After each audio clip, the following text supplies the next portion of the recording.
Years ఈరోజు మనం DSC school assistant గణిత శాస్త్రము తెలుగు మరియు సంస్కృత అకాడమీ ఆంధ్రప్రదేశ్ వారి బుక్ అండి. ఇందులో 5.1, 5.2, 5.3, 4, 5, 6 వరకు కంప్లీట్ చేసుకున్నాం. 5.6 క్వాడ్రాటిక్ ఈక్వేషన్స్ అండ్ ఎక్స్ప్రెషన్స్ చేసుకున్నాము. 5.7 థియరీ ఆఫ్ ఈక్వేషన్స్ గురించి చెప్పుకుంటున్నామండి. ఇందులో కీ కాన్సెప్ట్స్ చెప్పుకున్నాము.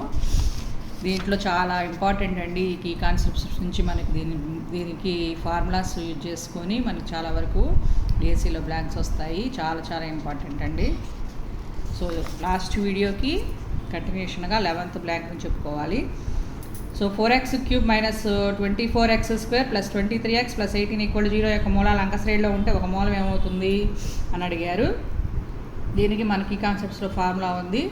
Alpha minus D comma alpha comma alpha D అనే ఆల్ఫా ప్లస్ డి అనేవి మూలాలు అవుతాయని చెప్పి, సో దాని ప్రకారం ఇక్కడ సపోజ్ త్రో ఆప్షన్ నుంచి -2 తీసుకుంటే -2 మైనస్ ఇక్కడ డి అంటే -18, -2 ప్లస్ 18, అప్పుడు -20 -2 16 ఈ మూడు కూడా కామన్ డిఫరెన్స్ ఈక్వల్ అవుతుందండి. -2 మైనస్ హాఫ్ 20 అంటే -2 plus 20 18, 16 minus half -20 16 plus 2 = 18. Common difference సామాన్య భేదం అనేది సమానం అవుతుంది కాబట్టి అంకశ్రేణిలో ఉంటాయి కాబట్టి -2 అనేది ఆన్సర్ అవుతుందండి దీనికి. నెక్స్ట్ 12th బ్లాంక్ వచ్చి x³ minus 7x² plus 14x minus 8 = 0 సమీకరణ మూలాలు గుణశ్రేణిలో ఉంటే స్థిర నిష్పత్తి విలువ అన్నారు. గుణశ్రేణిలో ఉన్నప్పుడు మనకి ఆల్ఫా బై గామా ఆల్ఫా గామాలు అనేవి మూలాలు అవుతాయండి. అప్పుడు ఈ మూడింటిని మనం అర్థం చేసినప్పుడు alpha into beta into gamma = -d/a కాబట్టి 8/1 అంటే 8 వస్తుంది. గామా క్యాన్సిల్ అయిపోతే α³ 8 అవుతుంది. ఆల్ఫా = ఒక మూలం వచ్చేసి 2 ఇచ్చారు, ఒక మూలం వచ్చేసి 2 అవుతుందన్నమాట ఆల్ఫా అంటే. సో అప్పుడు మనకి ఆ మూలాల మొత్తం అంటే -b/a కాబట్టి -7/1 అంటే +7 α/2 ప్లస్ ఆల్ఫా గామా =7 వేసిన తర్వాత ఆల్ఫాని సబ్స్టిట్యూట్ చేస్తే మనకి 2/2 ప్లస్ ఈ విధంగా ½ ప్లస్ 2 ప్లస్ 2 గామా వస్తుంది. సో దీని నుంచి మనము గామా మైనస్ 2r మైనస్ 1 అని సబ్స్టిట్యూట్ చేసుకుంటే మనకి ఈ విధంగా గామా = 2 అవుతుందండి. 1 to 4 తీసుకుంటే అప్పుడు మనకి 1 to 4 అనేవి సిరీస్ అవుతాయి. దాని నుంచి కామన్ రేషియో r = 2 అవుతుంది. తర్వాత సపోజ్ గామా = 1/2 తీసుకున్నాం అనుకోండి, అప్పుడు 4 to 1 అవుతుంది. కామన్ రేషియో 2/4 1/2 ఆ విధంగా వస్తుంది. ఇప్పుడు కాబట్టి ఇక్కడ స్థిర నిష్పత్తి విలువ ఎంత అన్నారంటే సామాన్య నిష్పత్తి ఇక్కడ మనకి 2, 1/2 2 వాల్యూస్లో మనకి 2 అనేది ఆన్సర్ వస్తుందండి. 2 అనేది ఆన్సర్ వస్తుంది స్థిర నిష్పత్తి విలువ. Next 15x³ minus 23x² plus 9x minus 1 = 0 యొక్క మూలాలు హరాత్మక శ్రేణిలో ఉంటే వాటి యొక్క మొత్తం అని అడిగారు. హరాత్మక శ్రేణిలో ఉంటే సో ఇప్పుడు మనకి మామూలుగా ఏ శ్రేణిలో ఉన్న మొత్తం వచ్చేసి formula alpha plus beta plus gamma = -b/a కాబట్టి 23/15 -b/a అది అవుతుందండి. నెక్స్ట్ 2 మూలాల మొత్తం 0 అయితే ఆ 2 మూలాల మొత్తం 0, 2 మూలాల మొత్తం 0 అన్నారు. సపోజ్ ప్లస్ త్రో ఆప్షన్ నుంచి +4 -4 తీసుకుంటే ప్లస్ గామా = -b/a అంటే 3 అవుతుందండి. ఇక్కడ గామా = 4 - 4 0 అవుతుంది కాబట్టి 3 అవుతుంది. సపోజు అవి లబ్ధం చేసినప్పుడు మనకి 48 -d/a అంటే -48 వస్తుంది. -d/a ఈ విధంగా చేస్తాము. అది -48/1 అనేది ఈక్వల్ అవుతుంది లబ్ధం చేసినప్పుడు. కాబట్టి మనకి త్రో ఆప్షన్ నుంచి +or-4 అనేది కరెక్ట్ ఆప్షన్ అవుతుందండి. Next 2x³ plus 3x² minus 8x plus 3 = 0 సమీకరణము ఒక మూలం మరో దానికి రెట్టింపు అయితే మూడో మూలం అన్నారు. సో దీనికోసం అని చెప్పి x అనేది ఒక మూలం తీసుకుంటే ఇంకో దానికి రెట్టింపు మరో దానికి రెట్టింపు అంటే 2x అవుతుంది. తర్వాత ఇంటూ -3 = -3/2 చేస్తే x = 1/2 అవుతుందండి. ఇక ఈ విధంగా చేస్తే మనకి x 1/2 తర్వాత ఇంకొక మూలం దానికి రెట్టింపు అంటే 1 కామా మూడో మూలం ఎలా ఏమవుతుందండి -3 అవుతుందండి.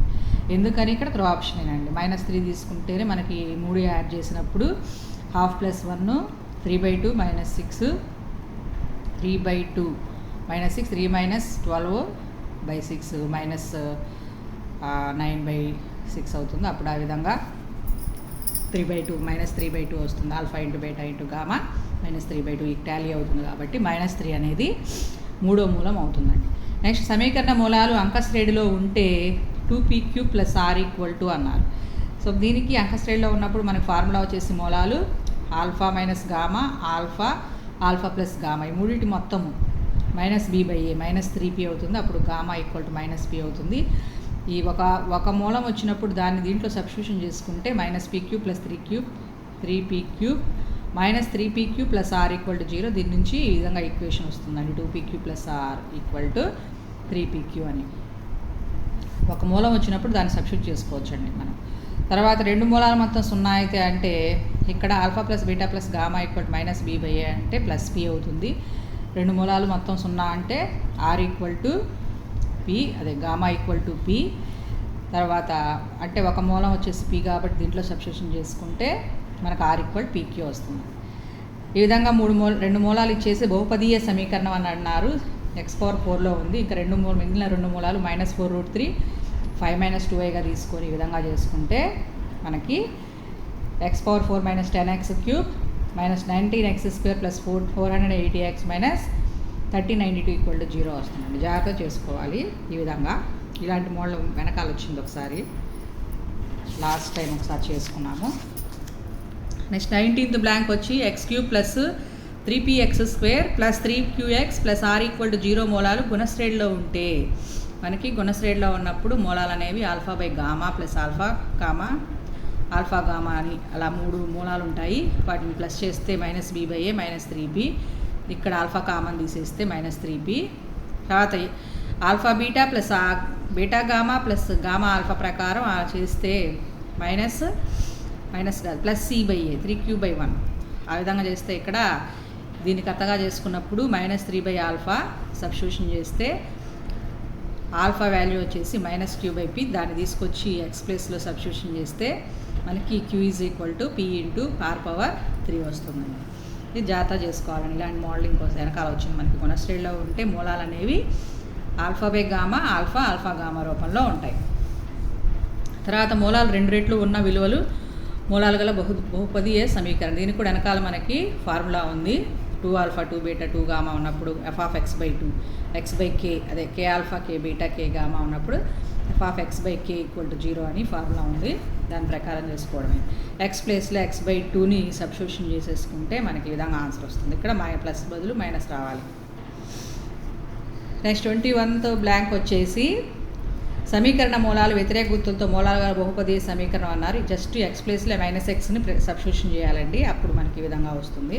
సో ఆన్సర్ వచ్చేసి 4th ఆప్షన్. 22nd బ్లాంక్ వచ్చేసి x⁴ - x³ + 10x² + 4x + 24 = 0 యొక్క మూలాలు ఈ విధంగా అయితే ఆల్ఫా బీటా గామా డెల్టా అయితే ఆల్ఫా + 2 బీటా + 2 గామా + 2 డెల్టా + 2 మూలాలు గల బహుపదీయ సమీకరణం వెనకాల మనకి ఫార్ములా ఉంది. f(x - 2 = 0 x ప్లేస్లో x - 2 సబ్స్టిట్యూషన్ చేసుకుంటే మనకి ఈ విధంగా ఆన్సర్ వస్తుందండి. నెక్స్ట్ x³ + 3x² + 2 = 0 సమీకరణ మూలాలు గణాలు మూలాలుగా గల బహుపదీయ సమీకరణము అన్నారు. ఈ సమ్ నుంచి నెక్స్ట్ వీడియోలో కంటిన్యూ చేస్తానండి. Thank you.